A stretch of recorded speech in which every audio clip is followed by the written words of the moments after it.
Hey guys, my name is Batimio, and today I have taken up another challenge. And as you have probably already figured out at this point, I'm going to be running around with the defibrillators to take out my targets in the Battlefield 4 beta. And I really wanted to attempt this, at least when the beta was going, because I really wanted to figure out if the defibrillators were a lot more useful or effective at taking out your targets. Because you guys know that in Battlefield 3, they're not the most reliable gadget at taking out your enemies. Your soldier says a lot of colorful things when you are able to successfully zap them and get the kill, but getting the kill was kind of hit or miss. It kind of felt like it was complete luck at times. There were moments where you felt like you were a little bit more in control depending on where you shocked them on their body.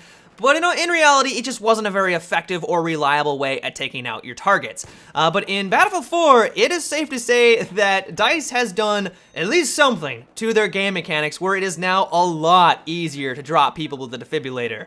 And so the first way I tried to attempt completing this challenge was I ran around just trying to shock people really quickly. Like, I didn't charge up the paddles at all. I just ran up to them, clicked the button, and see if I would get the kill. And I did that for a while, but I wasn't having any luck with it. Like, I did attempt it for a good, 20 minutes, and nothing would work. And my first reaction was like, oh no, the defibrillators are terrible at taking people out. Like, this sucks. It's just like in Battlefield 3, or even worse. Like, I'm not getting any kills by doing this. But then I stopped being stupid, and I started to charge the paddles. And you don't have to charge them for very long, like maybe 1 to 2 seconds. But if you do take the time to charge them up, you're almost guaranteed the kill at that point. Well, sort of guaranteed the kill. There were some moments, I should mention this, is that when I would take out the first target by doing the things I just described, when I would go for his camping buddy that was right next to him just a couple of seconds after I killed the first guy, I would charge the paddles, and then I would go for the zap on him, and it wouldn't drop them. And so I wasn't sure if I was doing something wrong, or maybe it was just the game mechanics kind of restricting me. Maybe DICE was up in the clouds saying, no, we do not want people running around just shock paddling people down all over the place. So it was kind of hard to say if I was doing something wrong or if it was a game mechanic. But it is safe to say that if you do go for that first kill with the shock paddles, as long as you charge it up for a couple of seconds, it's almost a guaranteed kill.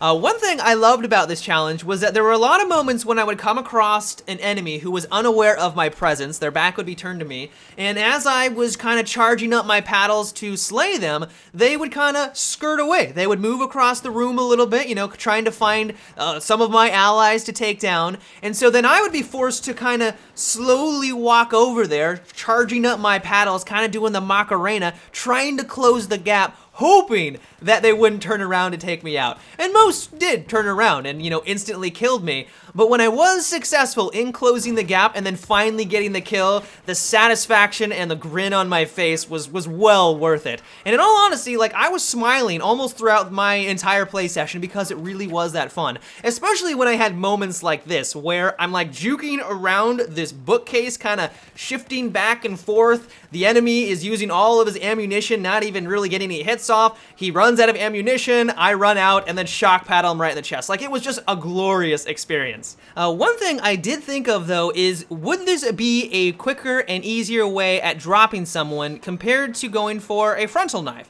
Because you guys know that going for a frontal knife, as of right now, as things stands, is almost a suicide mission at this point. As long as the enemy has any brain cells at all, any brain function, they're gonna be able to press the counter knife button and drop you. And so would it be a better idea to just kind of switch on over to your defibs really fast and kind of go for a quick panic zap on the enemy instead of going for a panic knife? But after playing for a while, it's pretty clear that DICE doesn't want that to happen. As I said, you do need to charge your paddles up for a couple of seconds, and in the heat of a battle or in those panic situations, you're not gonna have enough time to switch on over and then charge them and then zap them. It's just not gonna work. Really, the only time I can think this may be happening is that if you know an enemy is just around the corner, you know he's looking in your general direction, but you ran out of your primary weapon, you don't have any ammunition in your pistol, then maybe it would be a good time to switch on over to your other gadget, charge it up, and and then as you round the corner, like quickly like panic zap him then,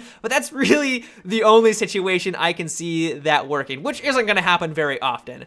And so overall, I'm really happy with the way that things are turning out. It's not gonna be a primary weapon or something that you use to kind of run around and kill people with, but it will be a great way at kind of getting some humiliating kills, where if you see a camping sniper on top of a building, instead of using your knife to, you know, take him out, you can use the defibrillators and get a nice, unique, humiliating kill. But that is about it for today's video, guys. I hope you enjoyed.